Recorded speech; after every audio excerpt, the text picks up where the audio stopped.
back to Washington, D.C. as Ted Cruz taking the stage here at the podium for this huge rally for conservatives there as they are wanting to thwart the nuclear agreement that's pretty much a done deal. Let's take a quick listen. The Obama administration will become, quite literally, the world's leading financier of radical Islamic terrorism.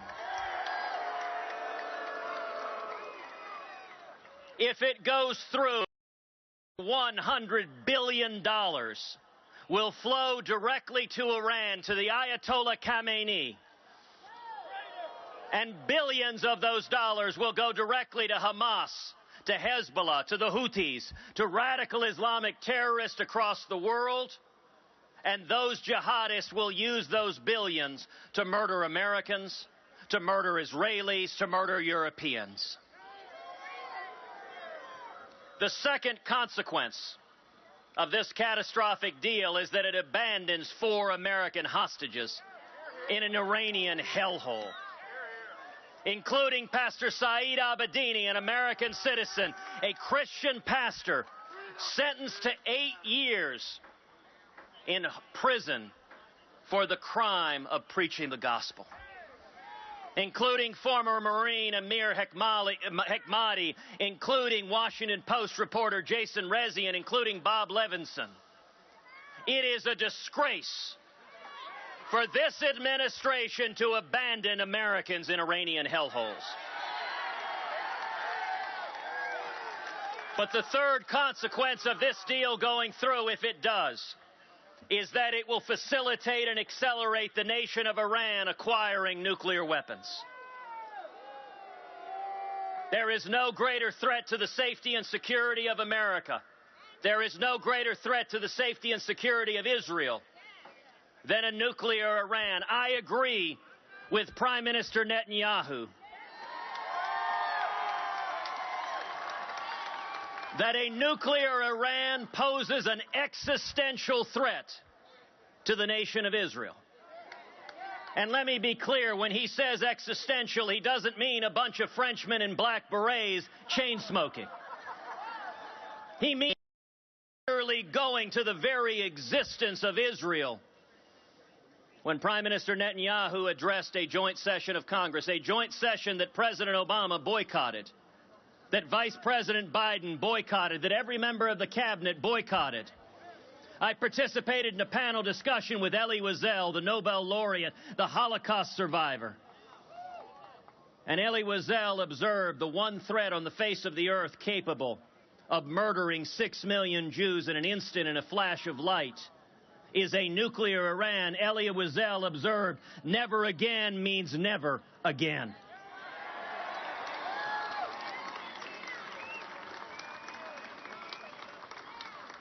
The second group I want to address are Democratic senators and Democratic members of Congress. Right now, today, 42 Senate Democrats have come out in support of this deal. It is my hope and prayer that every one of those Senate Democrats reconsiders, that they go home and they fall to their knees and they pray tonight.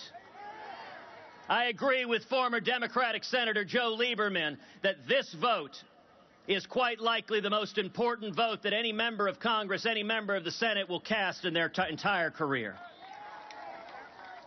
There was a time when there was a tradition of Scoop Jackson Democrats, of JFK Democrats, of Joe Lieberman Democrats, of Democrats who were willing to defend national security. Sadly, that is becoming rarer and rarer in today's Congress. So to every Democratic senator, they are facing a choice. Do you value the safety and security of the United States of America? Do you value standing with our friend and ally, the nation of Israel? Do you value the lives of millions of Americans? Or do you value more party loyalty to the Obama White House?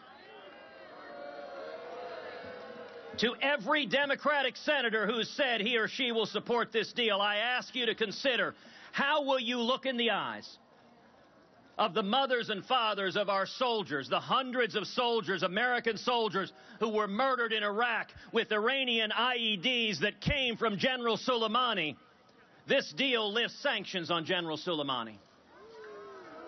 Tell me, if you're a Democratic senator, how you look a mom in the eyes and say, I voted to lift sanctions on the man who murdered your son when he was defending this nation. But beyond that, when we talk about terrorism, it's worth remembering that if this deal goes through, we know to an absolute certainty people will die. Americans will die, Israelis will die, Europeans will die. Osama bin Laden never had $100 billion. He was filled with bilious hatred and, using rudimentary tools, murdered nearly 3,000 Americans on September 11th, 2001.